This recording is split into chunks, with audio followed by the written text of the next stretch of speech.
Hey everyone, Mr. Harvey here. Let's continue our lecture. We are on chapter 17, ladies and gentlemen, and we are going to continue our discussion about this age of new imperialism, ladies and gentlemen, during the late 1800s and 1900s. And today we are going to be focusing on imperialism, this new imperialism in Asia. So let's get started. Now, the country that I first want to focus on when it comes to this imperialism in Asia during this time, ladies and gentlemen, is Russia. Now, we've discussed Russia lots in this class, ladies and gentlemen, and I want you to think back to times where we saw Russia expand its empire, expand its territory previous to the time that we are talking about, previous to the 1800s and the 1900s, right? So you should be thinking about people like Peter the Great, right? Really important. Catherine the Great, okay? Those partitions of Poland, St. Petersburg, very important for us to make those connections, right? But we are definitely going to be seeing Russia continue to expand throughout the 19th century and in the early part of the 20th century, ladies and gentlemen. That's what we're going to be focusing on. So one of the areas that Russia is going to expand across during the 19th century is Asia. And during this time, ladies and gentlemen, they are going to bring millions of people into the Russian Empire, making it very much a multi-ethnic, multinational empire, just like Austria, like Germany, like the Ottoman empires as well. Really important. So therefore, we're going to see, ladies and gentlemen, Russia is very much susceptible, this Russian Empire, very much susceptible to liberalism, to nationalism. Okay, we're going to see Russia expand across the southern Ukraine, across Poland, and very much display a hostile attitude towards conquered peoples. They're definitely not going to value them, definitely not going to treat them as equal. That's going to be very important for us, ladies and gentlemen, as we are getting closer and closer and closer to the Russian Revolution that we will be seeing in World War I, ladies and gentlemen.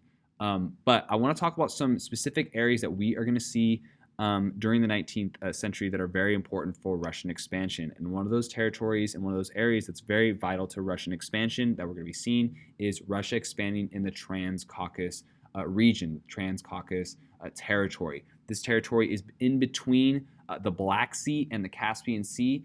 And it's really important because this area is going to have lots of natural resources. And we are going to see this territory prove vital to when Russia finally, and eventually the Soviet Union, finally industrialize in Russia, the Russian Empire in the early late 1800s, early 1900s, and eventually the Soviet Union under Stalin in the late 1920s throughout the 1930s. This area is going to provide a lot of the natural resources that will help Russia industrialize. And during World War II is going to be very important, very strategic area as there's lots of oil here. And this area is going to be vital, ladies and gentlemen, to the Soviet Union being able to fight off Hitler and the Nazis. So the Trans-Caucasus region. It's going to come at a cost of Persia and the Ottoman Empire. Russia wanted to protect the Christians in these regions, but the elites in these regions did not want Russian rule. There's going to be massive fighting and warfare between the Russians and as they are trying to conquer the Muslim population. And there's going to be a lot of instability and fighting there as the Russians take that territory during the 19th century, ladies and gentlemen. They're going to be expanding their influence in Central Asia and in the Middle East at the same time. In the southern Middle East, they're going to conquer this during the 1860s and 1880s. This is present-day Uzbekistan, Turkestan, and areas near Afghanistan. Very important in this area, ladies and gentlemen, that we are going to see some tension as Russia continues to gain some power and territory, ladies and gentlemen, in the Middle East. There's going to be some tension between Russia and Great Britain. Important for us for a few reasons. Number one is that we are going to see them handle this, ladies and gentlemen, Russia and Great Britain handle this peacefully, which is significant because that is eventually going to open the door and facilitate the alliance that we will see between Russia and Great Britain within World War I. So they're going to have some tension between them. And Great Britain saw that Russian influence within Asia, within the Middle East, as kind of stepping in their territory as they thought that Russia was going to be challenging them and challenging their crown jewel as Russia was kind of getting close to the crown jewel of India. that Great Britain was so invested in. And so that's where the tension kind of came from, is that Great Britain did not want them encroaching on this territory so close to their crown jewel. But what's important is they're going to solve those problems, they're going to solve that tension, and they're going to become, and that's going to open the door for their eventual alliance in World War I, ladies and gentlemen. So important.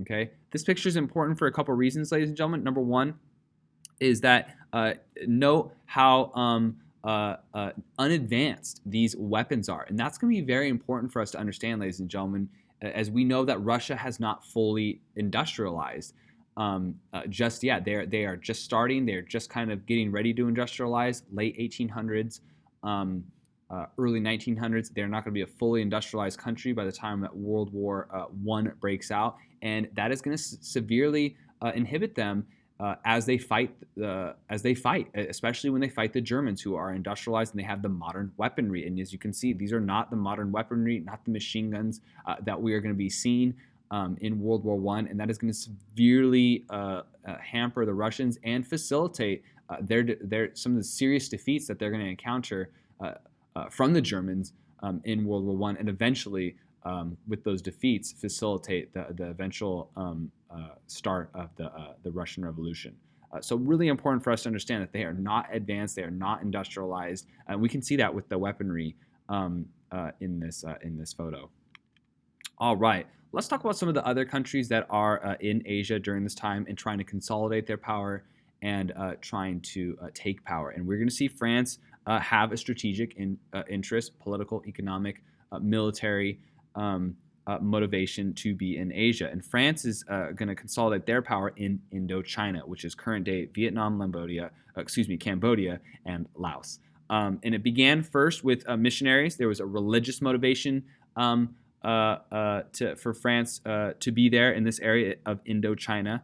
But later on, we're going to see as imperialism starts to become more and more common, there's going to be multiple motives for why France is going to be trying to take power in Indochina. We're going to see this under Napoleon III, and during the 1860s, 1880s, 1890s, we are going to see France establish control over Vietnam, Cambodia, and Laos, and also be trying to expand in areas of Indonesia as well. So France is definitely going to be an imperial power in Asia, ladies and gentlemen. All right, the United States, ladies and gentlemen, is 100% going to kind of step on the world stage and try to be an imperial power as well. And we're going to see this in Asia and the Pacific. We're going to see Matthew Perry and the U.S. Navy force Japan to open up. Essentially, this U.S. naval group is going to go to Japan and kind of really intimidate them and kind of enforce them at gunpoint to open up Japanese markets to American goods and show the Japanese, what would happen if the Japanese don't industrialize. And this is going to be a very important reason for why the Japanese industrialize. Is they're going to be seeing they don't want to be bullied by the Western powers, and they don't want to happen what's going on in China and in Indochina to happen to them. And so this Matthew Perry and this U.S. naval group going to Japan and forcing them at gunpoint to open up their markets is really going to lead to some serious changes that we will be talking about in Japan, ladies and gentlemen.